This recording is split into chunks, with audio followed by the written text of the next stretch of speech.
नमस्कार प्यारे बच्चों, आप सब अच्छे हैं और कॉपी कलम निकाल लीजिए। अभी तक हमने दूसरा प्रश्न आज हमें करना था। पहला कर लिया था प्रश्नावली 1.3 का, और दूसरे प्रश्न के लिए आपको थोड़ा सा समझना जरूरी है। यहाँ पे मैंने एक टॉपिक छोड़ दिया था, छोड़ा नहीं था, भूल गया था बताने को। अभी जब प्रश्न दूसरा पढ़ा तब मेरे को याद आया कि इससे बता देना चाहिए था। तो यहाँ पे आप ध्यान से देखना, जहाँ पे ये आपने बनाया है वहीं पे नोट कर लेना। वास्तविक संख्या क्या थी? परमीय और अपरमीय से मिलकर बनी थी। परमीय संख्या शांत होती है, अशांत होती है। अब यहीं से एक प्रश्न आता है कि मान लो कोई संख्या आपको दी गई है, परमीय संख्या, जैसे 4/5 दी गई है। आपसे कोई कहे कि बिना भाग करे आप बताओ इसका प्रसार कैसा होगा, शांत या अशांत। तो उसके लिए यहीं पे एक कंसेप्ट है कि यहां पे आपको Q को देखना है। Q क्या होता है? परमीय संख्या भाई P/Q के रूप के होती है, यानी कि नीचे की जो संख्या होती है उसको देखना है। अगर उसका अभाज्य गुणनखंड 2 की घात m 5 की घात n के रूप का हो, तब क्या होगा? उसका प्रसार शांत होगा। अब ये 2 और 5 क्या है? जैसे यहां पे दिया गया है ये Q 5 है ना, तो इसका कैसा है? अभाज्य गुणनखंड के रूप में अगर लिखूं तो मैं क्या लिख सकता हूं? ये 5 की घात 1 ही है, ठीक है, इस रूप में लिख सकता हूं। हाँ जी, लिख सकता हूं। कैसे? 2 की घात 0 है, 5 की घात 1 है, हो गया इस रूप में।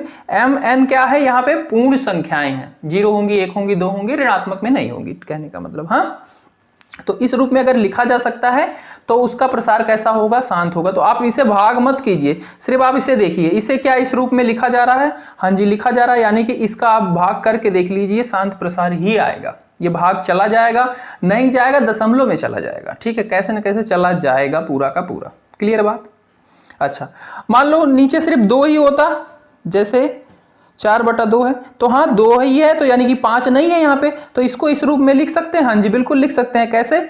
2 की घात 1 है, 5 की घात 0 है, हो गया। किसी की भी घात 0 होती है तो उसका मतलब उसका मान 1 हो जाता है। 1 को गुणा करेंगे 2 से, यानी कि 2 ही आएगा, यानी कि इसका कैसा प्रसार है? शांत प्रसार है। क्लियर बात? और दोनों भी हो सकते हैं, जैसे कि 6 की घात 10 है, ठीक है, तो यहाँ पे Q जो है वो 10 है, इसको मैं लिख सकता हूँ 2 गुना 5। अब यहाँ पे 2 की घात 1 है, 5 की घात भी 1 है, तो ये भी इस रूप में लिखा गया है, यानी कि इसका प्रसार भी कैसा है? शांत प्रसार है। क्लियर बात? अच्छा, तो और क्या है? अशांत कब होगा? अशांत कब होगा? अगर इस ये Q की जगह पे ये आता है तो शांत है। अगर ये नहीं आता और कोई संख्या आती है तब हो जाता है अशांत आवर्ती। मतलब जान लो कि मान लो 5/15 है, ठीक है, ऐसे है। इसका मैं अगर Q का अभाज्य गुणनखंड करूं, यानी कि 15 का करूं, तो 15 को लिख सकता हूं 3 गुने 5, ठीक है। तो यहाँ पे 5 तो है यहाँ का, पर यहाँ पे 3 भी है साथ में, 2 नहीं है, 3 भी है। तो यानी कि इनके साथ चाहे 2 के साथ कोई और संख्या आ जाए या 5 के साथ कोई और संख्या आ जाए, तब इसका क्या कैसा प्रसार होगा? अशांत आवर्ती होगा। या फिर कोई और संख्या ही हो, जैसे 8/7 है, तो इसका प्रसार कैसा होगा? अशांत आवर्ती होगा, क्योंकि यहाँ पे 7 है, ये फॉर्म में नहीं है, इस रूप में नहीं है। क्लियर बात? यहां पे दिया गया दूसरा प्रश्न। आप जानते हैं कि 1/7 बराबर है 0.142857, इन सब के ऊपर बार है। वास्तव में लंबा भाग दिए बिना क्या आप बता सकते हैं कि 2/7, 3/7, 4/7, 5/7, 6/7 के दशमलव प्रसार क्या है? यदि हाँ तो कैसे बताएं? ठीक है, तो देखो, हम अभी मैंने बताया प्रसार आप कैसे बताओगे? उसके नीचे का, यानी कि हर को देख के। हर जो अंश और हर होता है ना, जैसे P/Q है, तो ऊपर वाले को अंश बोलते हैं और नीचे वाले को हर बोलते हैं। इसको अंग्रेजी में न्यूमरेटर बोलते हैं और इसे डिनोमिनेटर, ठीक है। तो हर को क्या होना चाहिए? 2 गुने 5 के रूप में हो, या 2 हो या 5 हो, तब उसका शांत प्रसार होगा, और नहीं तो क्या होगा? अशांत होगा। तो यहाँ पे आपको 7 दिख रहा है, उस रूप का नहीं है, मतलब ये कैसा है? अशांत प्रसार है। तो देखो इसे कैसे करोगे, पता चल गया ना अशांत प्रसार है। ओके, अब इसे लिखोगे कैसे, उस चीज को मैं बता रहा हूं आपको। तो देखो दूसरा प्रश्न कैसे लिखोगे? हाँ, क्योंकि 2/7, 3/7, 4/7, 5/7, 6/7 सभी के हर 7 हैं, ठीक है, हर बोला जाता है नीचे वाले को, यानी कि हर 2 गुना 2 की घात 5 m गुना 5 की घात n नहीं है, तो सभी अशांत आवर्ती होंगे। ठीक है, कैसे होंगे? अशांत आवर्ती या अनुसारी पुनरावृत्त होंगे। ठीक है, तो अब उसके बाद हम इसको गुणा भी कर लेंगे। 2/7 है तो इसको लिख सकते हैं 2 गुना 1/7, और 1/7 का मान प्रश्न में दिया गया ये है 0 ये बार आया है, तो इसको जब गुना करेंगे तो भाई इसके ऊपर बार है तो इसके ऊपर भी आता जाएगा। ऐसी संख्याएं ही आएंगी गुना करने के बाद। 3/7 है, 3 गुना 1/7, इसको भी गुना करेंगे तो ये आ जाएगा। ये भी देखो अशांत आवर्ती, ये भी अशांत आवर्ती। इसी तरीके से 4 से जब गुना करेंगे 4/7 है तो 4 गुना 1/7 यानी कि 4 गुना ये, तो ये आ जाएगा, ये भी अशांत आवर्ती। इसी तरीके से 5 से करेंगे तो ये आ जाएगा, 6 से करेंगे तो ये आ जाएगा। और ये सारे आप देख रहे हो ये कैसे हैं? अशांत आवर्ती है। इस तरीके से लिखना है आपको। इसके बाद तीसरा प्रश्न है, निम्नलिखित को p बाई क्यू के रूप में व्यक्त कीजिए जहां p और q पूर्णांक हैं तथा q 0 के बराबर नहीं है।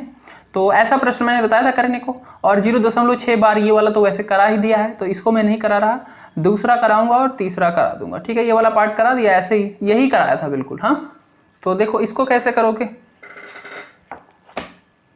तो ऐसे प्रश्नों में क्या करते हैं, सबसे पहले मान लेते थे कि ये p बाई क्यू के बराबर है, जो भी दिया गया होगा संख्या उसे मान लेंगे। और फिर हमें भी देखना होता है जिसके ऊपर बार लगा है, जिस भी संख्या के ऊपर, जितने खंड के ऊपर, मतलब यहाँ पे एक भी संख्या हो सकती है, 2 के ऊपर भी बार लगा होगा, उनको हमें किसी तरीके से हटाना होता है। तो अगर मैं इस समीकरण में 10 से गुना कर दूंगा तो क्या बन जाएगा?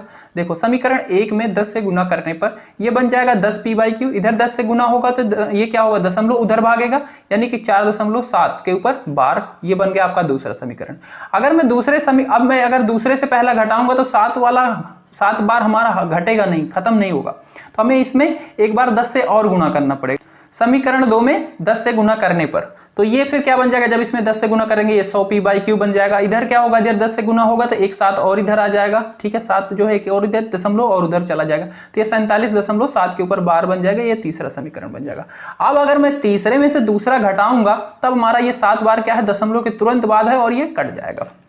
समीकरण 3 से 2 घटाने पर तो ये 100p by Q minus 10p by Q बराबर 47.7 बार माइनस 4.7 के ऊपर बार। और जब यहाँ पे हम घटाएंगे तो ये जो बार है इनके ऊपर ये संख्या कैंसिल हो जाएगी। 47 में से 4 जाएगा 43 आ जाएगा, और इधर क्या हो जाएगा? 100 में से 10 जाएगा 90 आ जाएगा। 90p बाई क्यू बराबर 43 और एक समीकरण बन जाएगा। यहाँ से p बाई क्यू बराबर आ जाएगा 43/90 और यही आपकी हो जाएगी परमीय संख्या। क्लियर बात? इस तरीके से है ये। तीसरे का ही थर्ड पार्ट है, इसी में वो दिया गया है 0.001 के ऊपर बार, 3 संख्या के ऊपर बार है। तो इसमें क्या करेंगे? एक तो हम सबसे पहले p बाई क्यू मान लेंगे। इसको मैं पूरा नहीं लिखा रहा, मैं समझा दे रहा हूं बस। हाँ, p बाई क्यू मान लेंगे। अब ये क्या है? 3 संख्याओं के ऊपर बार है। ठीक है, और हमें इसको ऐसा कुछ करना है कि दशमलव के तुरंत बाद ये ऐसी रहे, बार वाली संख्या रहे और कुछ इधर आ जाए, ताकि हम घटा के इसे खत्म कर सकें। तो अगर मैं इसमें 1000 से गुणा करूं, 1000 से जब गुना करूंगा तो ये 3 संख्याएं क्या होंगी? इधर आ जाएगा, दशमलव इधर भाग के चला जाएगा। ठीक है, समझ रहे हो? तो इधर हो जाएगा 1000 p बाई क्यू और इधर हो जाएगा 0.001 के ऊपर बार। ठीक है, और यहाँ पे अब ये 0 को मैं मिटा दूं तो यानी कि 1.001 के ऊपर बार ये बन जाएगा। ये दूसरा समीकरण आपका बन जाएगा। ये पहला समीकरण होगा, दूसरे से पहले को घटाओगे तो यहाँ से 1000 में से जब 1 जाएगा तो ये आ जाएगा 999p बाई क्यू, और उधर जब क्या होगा 1.00 ये बार माइनस 00 ये बार, तो ये बार वाली कैंसिल हो जाएंगी, बराबर में 1 आ जाएगा, यानी कि p बाई क्यू बराबर आ जाएगा 1/999 और यही आपका हो जाएगा सॉल्यूशन। तो बाकी लिखने को आपको तरीका वही है, इस तरीके से लिख लेना। चौथा प्रश्न है 0.9999 यानी कि 0.9 के ऊपर बार को p बाई क्यू के रूप में व्यक्त कीजिए। क्या आप अपने उत्तर से आश्चर्यचकित रहें? आपके अपने अध्यापक और कक्षा के सहयोगियों के साथ उत्तर की सार्थकता पर चर्चा कीजिए। तो भाई सबसे पहले हम इसे p बाई क्यू में बदलते हैं, तो बदल तो लो कि आप। हाँ, ये बिल्कुल वैसे ही है जैसे 0.6 वाला था। तो मैं पूरा लिख के प्रोसीजर नहीं बता रहा, मैं आपको डायरेक्ट समझा रहा हूँ। लिखने वाला तरीका मैंने एक बार बता दिया, उसी तरीके से आपको लिखना है। तो डायरेक्ट आप इसे मानेंगे p बाई क्यू बराबर 0.9 के ऊपर बार। ये आपका पहला समीकरण बन जाएगा। इसमें अगर आप 10 से गुना कर देते हैं तो ये हो जाता है 10p बाई क्यू बराबर 9.9 के ऊपर बार। ये आपका दूसरा समीकरण बन जाता है। हाँ, अब अगर आप दूसरे में से पहले को घटा देते हैं तो 10p/q माइनस p/q बराबर 9.9 के ऊपर बार माइनस 0.9 के ऊपर बार। और जब यहाँ से घटेगा तो यहाँ से 9 आ जाएगा और यहाँ पे आ जाएगा 10 में से 1 जाएगा 9p/q, यानी कि p/q बराबर 9/9। इधर 9 गुना में उधर भेजेंगे तो भाग में हो जाएगा 9/9, यानी कि 1 आ गया। तो यहाँ पे आप क्या आश्चर्यचकित रहे, आपने देखा कि 0.999 और 1 में बहुत कम अंतर होता है। तो यहाँ पे आप नीचे लिखोगे ऐसे सॉल्व करने के बाद कि इससे हमें यह पता चलता है कि 0.999 और 1 में बहुत कम अंतर होता है। ठीक है, इतनी सी बात लिखनी है इसके नीचे आपको। ठीक है, यहाँ पे और बात खत्म हो जाएगी, बाकी सॉल्व आप ऐसे करोगे। पांचवा प्रश्न है 1/17 के दशमलव प्रसार में अंकों के पुनरावृत्त खंड में अंकों की अधिकतम संख्या क्या हो सकती है? अपने उत्तर की जांच करने के लिए विभाजन क्रिया कीजिए। मतलब कह रहा है कि आप क्या बता सकते हैं कि जब हम भाग देते हैं, जो आता है आवर्ती पुनरावृत्त, अशांत पुनरावृत्त आता है, तो जो जिन संख्याओं की पुनरावृत्ति होती है, जिनके ऊपर बार लगता है, उनकी अधिकतम संख्या क्या हो सकती है? क्या आप ये बता सकते हैं? तो हाँ जी, इसको आप अच्छे से नोट कर लेना। ये संख्या क्या होती है, जैसे यहाँ पे p/q के रूप में जैसे दिया गया है 1/17, तो ये संख्या हमेशा क्या होगी, 17 से कम ही होगी। ठीक है, समझ रहे हो बात? जो दशमलव में आएगी, मान लो कुछ आएगी आपको 6, 7, 8, 9, 10, उनके ऊपर बार होगा, तो ये जो जिनके ऊपर खंड के ऊपर जितने के ऊपर बार लगा है, मतलब जिन संख्याओं की रिपीटिशन हो रही है, पुनरावृत्ति होगी, उनकी संख्या, तो यहाँ पे 1, 2, 3, 4 है, तो ये क्या होगी, 17 से कम ही होगी हमेशा। याद रखना किसी भी चीज के लिए। अब वो कितनी होगी ये नहीं बता सकते, बट जो यहाँ पे नीचे दिया गया होगा क्यों, उससे हमेशा कम होती है। ओके, अब हम इसको भाग करके भी बताना है हमें प्रश्न में कि क्या आई है। तो देखो इसे कैसे लिखेंगे, तो इसे लिखेंगे 1/17 के दशमलव प्रसार में अंकों के पुनरावृत्त खंड में अंकों की अधिकतम संख्या 16 होगी। 16 बिल्कुल नहीं कह सकते आप, बिल्कुल कंफर्म करके, यानी कि 17 से कम होगी बस। ठीक है, तो प्रश्न में पूछा कि अधिकतम क्या होगी, तो अधिकतम 16 होगी, बट कंफर्म नहीं है कि 16 ही आए, इससे कम भी आ सकती है, बट प्रश्न में जो पूछा गया उसके हिसाब से बता दी कि ज्यादा से ज्यादा क्या होगी, 16 आएगी, कम कुछ भी आ सकती है। तो यहाँ पे उसके बाद हमें विभाजन प्रक्रिया से भाग भी कर लें, तो भाग हम कर रहे हैं तो हमें कुछ यूं संख्या मिल रही है जिसके ऊपर बार लगा हुआ है, तो हम ये जो खंड है पुनरावृत्ति, इतने बड़े खंड का पुनरावृत्ति हो रही है, ये आया, अब इसके बाद भाग करेंगे तो फिर यही आएगा, फिर यही आएगा, फिर यही आएगा।